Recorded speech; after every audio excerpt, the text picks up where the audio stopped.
Conventional marketing. This is significantly overlooked these days because people think it is, it's gone the way of the dodo. The concept, like I wouldn't necessarily do a leaflet drop. We have used unaddressed mail through Australia Post with the co-working spaces. Right, you can go to the Australia Post website, you can draw lines on a map and you say, I want to send it to every house in that area. I want to send it to every business in that area. You can pick, you don't have to send it to both. They will send, you can drop off, it'll tell you that there's 12,000 homes in that area, residential homes. You pay for the campaign, you go down to the post office with 12,000 envelopes or 12,000 flyers, and it will get delivered with the mail. Not as a flyer stuffed in with 20 other flyers, or in reality, picked up by some 16-year-old who promises to put it in a letterbox and does that for 20 and then puts the rest in a recycling bin somewhere. This is the postie will go with the letters for every house and stuff it in their letterbox, wrapped around with a lackey band, so when someone picks up their mail with all the bills, they take it inside and it makes it in the house. You can get killed by writing Dear Householder, because fuck, anything that comes into my house that says Dear Householder goes unopened into the bin. I don't give a shit about Dear Householder. So, that's not going to work. We did I'm working here from our co-working space in Dromana. It's in the industrial estate. The rest of Dromana is on the shop front, very expensive retail. This is for where people come and work.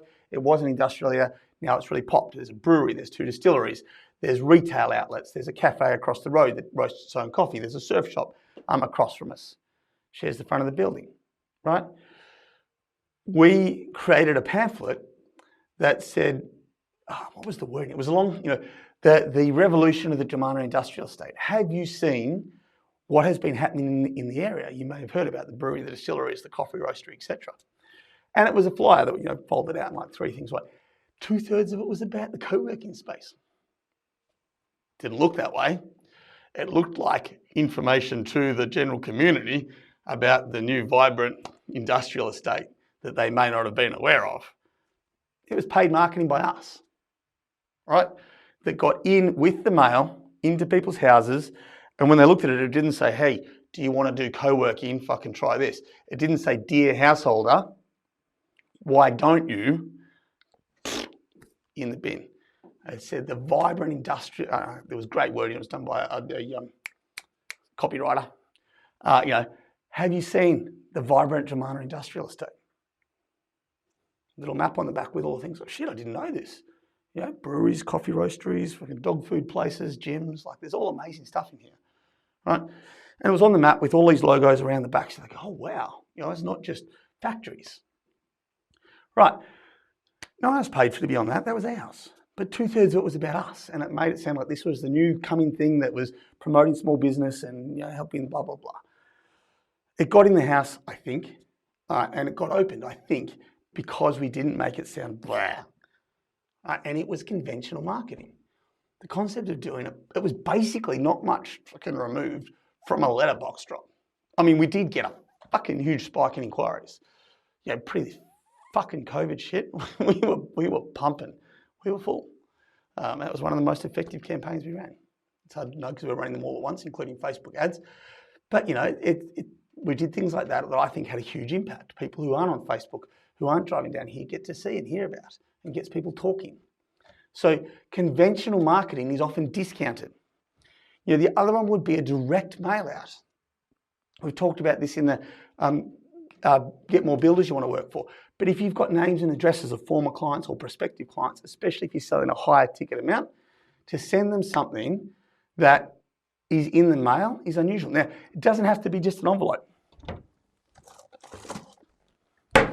This fits an A4 folder inside it. It is a piece of cardboard, right? It is thick. I'm going to waste one and show you. This is the whole, and I'm going to put a pen, which out of interest, okay, it's silver. You can't quite see it because of the light. It says Coastal Co-working. It's got our logo. Fuck it. I've got some blue ones here as well. Now these cost me 80 cents each. Let's see if I can show you a blue one and you can see it. Can we? Coastal Co. Anyway, it says got the logo at one end, and then it says www in small letters, big letters, Coastal Co-working, and then .com.au. They cost me 80 cents each. I buy them by the thousand, right, off eBay. They're great, they feel good, they're solid, they're metal, they're clickers, they're a really good, awesome filling pen. That goes over the folder. I'm not putting it in empty. I'm putting it in with a folder and a bunch of other shit. Seal it up, sticker on the front, 2 stamps on it, $2 to send. They get that. I'm telling you, if that comes in with the mail, I'm opening this first. It doesn't say Dear Householder because it's addressed to me, because I'm not going to send this out as a generic thing with Australia Post. It's going to cost too much. But I'm sending it to people who I may want to be doing high ticket things for. They're going to go, oh, yeah, sweet. It's got the whole little, rip it open like I'm getting a package and delivery, and I pull out a folder, and the folder is sealed shut with a pen. Hey, wow, that's pretty cool. Now, the reason that we use the silver ones is because it's hard to see. It feels good, it writes well, but the average person doesn't see that. But when you're writing with it a lot, you notice it. It reminds you subtly, whereas when we send you a blue one with that, you might be going, I don't really want to put that in my compendium to take to a business meeting because it feels a bit tacky, right? To be advertising someone else's thing.